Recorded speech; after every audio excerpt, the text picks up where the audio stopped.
আসসালামু আলাইকুম রহমতুল্লাহ। ভাই দেখুন, নরপিশাচ ভারত একটা মুসলমানের কবরে গিয়ে কিভাবে আগুন দিয়ে কবরটাকে জ্বালাচ্ছে, এটা কি কোনো মুসলমান মেনে নেওয়া যায়? এত বড় জালিম।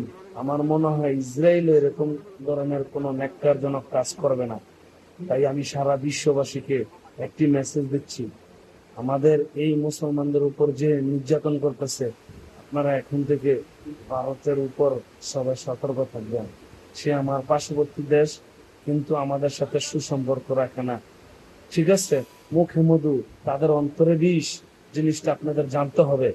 দেখেন, কোনো একটা মুসলমান এই জাতি আপনার এই কবরস্থানে যে আগুন দিচ্ছে, এটা কি কোনো সভ্য দেশে মেনে নেওয়া যায়? ওরা ইসরায়েলের চেয়েও নিকৃষ্ট। আমি তীব্র প্রতিবাদ জানাচ্ছি জাতীয় সংসদে